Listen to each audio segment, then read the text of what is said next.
origin of this campaign, and I was going through all of the fact that we were this close to having this dividend or income floor for every American. And my wife asked me, like, why is it that today, in 2020, it takes the futuristic Asian man to like drag it all back into the light? It's like, what the heck happened over those 50 years? And it's because we have been conditioned somehow to think that we work for the economy, that we're all sort of inputs into the machine. We have to start thinking that this economy has to start doing some work for us, that the machines have to work for us.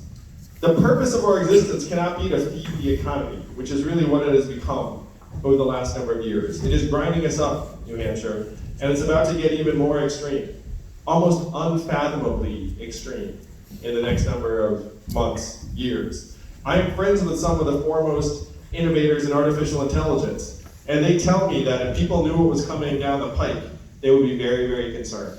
I'm very concerned. The more you know, the more concerned you get. We cannot continue to be 25 years behind the curve on this in this country. I know how off base our current economic measurements are, in part because of my family. My wife is at home each day with our two boys, one of whom is autistic. How much is Evelyn's work valued at in our current economic measurements? 0. She gets a 0. How about every other stay-at-home parent in our country? 0. How about caregivers taking care of ailing loved ones? 0. Volunteers and activists trying to do something positive? 0. Most coaches and mentors trying to help our kids? 0. Most artists, no offense artists. It's true, 95% of artists get a 0. You know one thing we don't talk enough about? How about local journalists? Almost 2,000 local newspapers have gone out of business because their advertising revenue went up to the cloud. You can't run a newspaper on that. 200 counties in the United States right now, no local news whatsoever. What does not function very well if you do not have local news? Democracy, because how can you vote on what's going on in your community if literally no one's even covering what's going on in your community?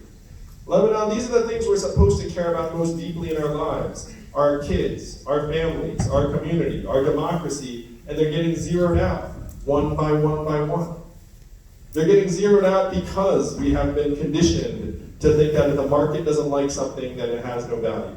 That's also how you wind up with responsible people saying we should turn thousands of coal miners into coders, even though that makes 0 sense if you reflect on it for a moment.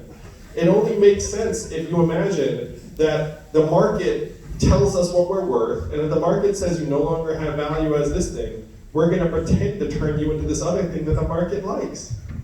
Even though it's not human nature, it doesn't make sense, it won't work, and we're wasting time by pretending it will work. It's like we're somehow being bludgeoned with these unrealistic images, being like, oh, we're going to teach the person how to code, and then you're like, all right, I guess that's what we're going to do. If you actually follow up, it doesn't work at all. You get there and no one's coding.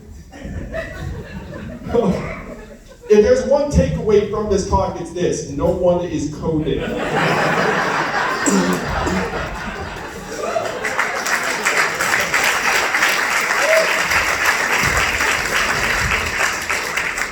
Really it.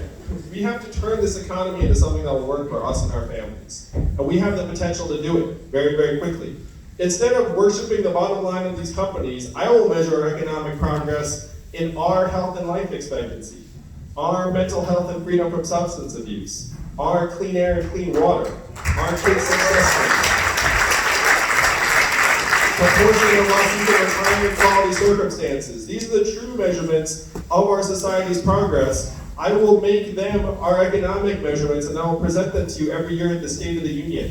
I'll be the first president to use a PowerPoint deck in the State of the Union.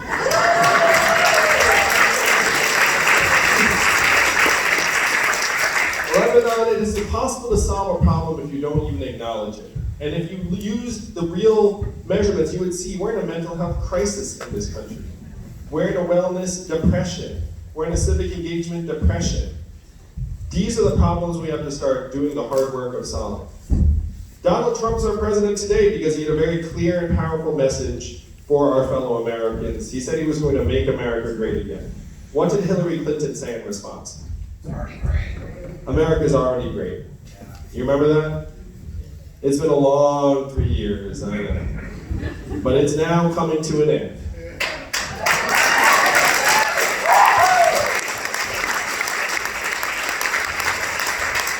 Trump's response did not go over well with millions of Americans because the problems in our communities are all too real. We have to acknowledge their depth and severity and reality, but then we need real solutions that will actually move our communities forward. What were Donald Trump's solutions? Build a wall, turn the clock back, bring the old jobs back. Lebanon, you know that we have to do the opposite. We have to turn the clock forward. We have to accelerate our economy and society to rise to the real challenges of this time, like climate change. We have to evolve in the way we see ourselves and our work and our value.